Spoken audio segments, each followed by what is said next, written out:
कई तरीके के घटनाक्रमों के साथ ही सीएम नीतीश कुमार की मौजूदगी में जेडीयू की बैठक हुई, जिसमें बीजेपी से रिश्ता तोड़ने का एक अंतिम फैसला लिया गया। एक वाकया आपको बताता हूँ। लालू यादव की बेटी की शादी थी। उस समय लालू यादव ने अपने बारातियों को रिसीव करने के लिए सभी प्राइवेट कंपनीज के जो शोरूम्स थे कार्स के, उनसे बिना नंबर प्लेट लगी हुई बिल्कुल ब्रांड न्यू गाड़ियों को उठवाया और गुंडागर्दी के दम पे अपनी बंदूक या हथियार दिखाकर पूरे बिहार के अंदर उन गाड़ियों को बारातियों की सेवा में लगाया। तो क्या वो गाड़ियां आपके बाप की थी लालू जी? नमस्कार, हॉकफिट न्यूज में आप सभी का हार्दिक स्वागत है। जिसका डर था वही हुआ।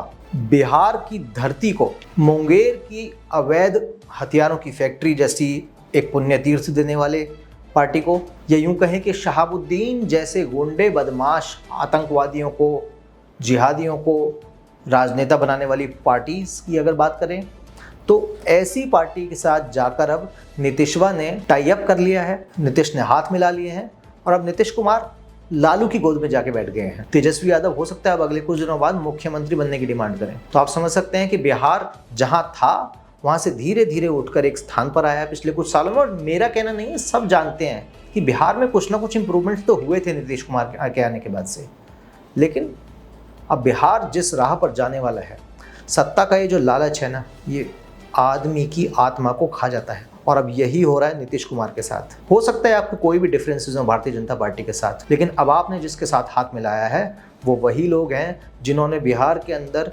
उद्योगपतियों की नाक में दम कर दिया था, बिहार के अंदर अपराध को एक डेली रूटीन बना दिया था। वो आरजेडी उस लालू यादव की पार्टी की गोद में जाके आप बैठ गए हैं। आपको शर्म आनी चाहिए नीतीश। आपने बिहार में सुशासन के नाम पे वोट लिया और बिहार को कुशासन का सबसे खतरनाक मॉडल, कुशासन का वो मॉडल देने वाली आरजेडी पार्टी के साथ अब जब आप उनकी गोद में बैठ गए हो, तो आपको इस समय राजनीति में किसी भी पद पर होने का नैतिक रूप से तो कोई अधिकार बचा नहीं है।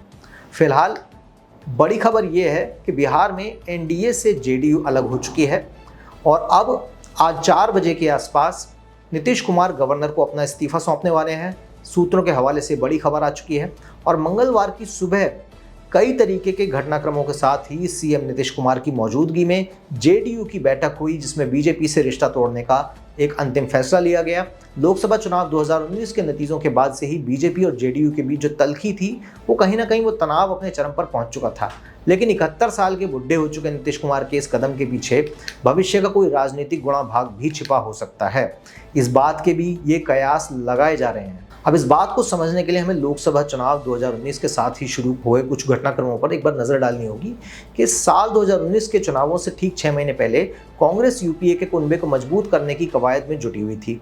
लेकिन इसी बीच आंध्र प्रदेश से चंद्रबाबू नायडू और पश्चिम बंगाल की मुख्यमंत्री ममता बनर्जी की सक्रियता बढ़ती चली जाती है। दोनों ही नेता विपक्षी एकता की बात कर रहे थे, लेकिन इसके साथ ही वो कांग्रेस की नेतृत्व को स्वीकार करने के मूड में नहीं थे, क्योंकि वो जानते हैं कांग्रेस में तो खुद ही राहुल गांधी जैसे महान पुण्य आत्मा बैठे हुए हैं, तो कांग्रेस क्या नेतृत्व करेगी।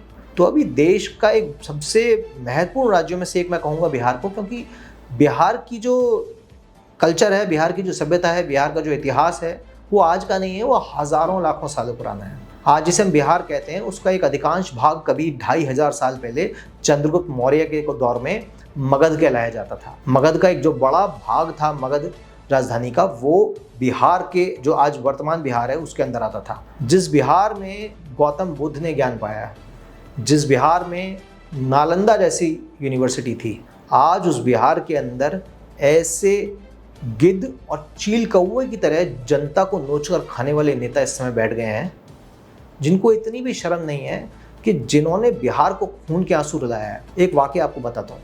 लालू यादव की बेटी की शादी थी। उस समय लालू यादव ने अपने बारातियों को रिसीव करने के लिए सभी प्राइवेट कंपनीज के जो शोरूम्स थे कार्स के, उनसे बिना नंबर प्लेट लगी हुई बिल्कुल ब्रांड न्यू गाड़ियों को उठवाया और गुंडागर्दी के दम पे अपनी बंदूक या हथियार दिखाकर पूरे बिहार के अंदर उन गाड़ियों को बारातियों की सेवा में लगाया। तो क्या वो गाड़ियाँ आपके बाप की थी लालू जी?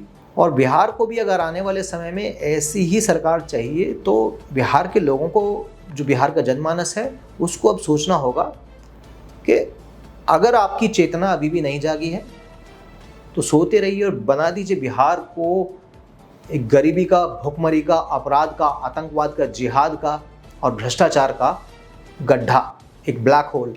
क्योंकि बिहार ने जैसे तैसे जो प्रोग्रेस करनी शुरू करी थी, अब वो वापस एक अनंत काल के गड्ढे में जाने वाला है यदि सरकार बनती है नीतीश जमा लालू की। फिलहाल आप लोगों को ये विश्लेषण कैसा लगा ये हमें बताइएगा कमेंट्स में। चैनल को सब्सक्राइब कीजिए, बेल आइकॉन दबाइए। जय हिंद, जय भारत, नमस्कार।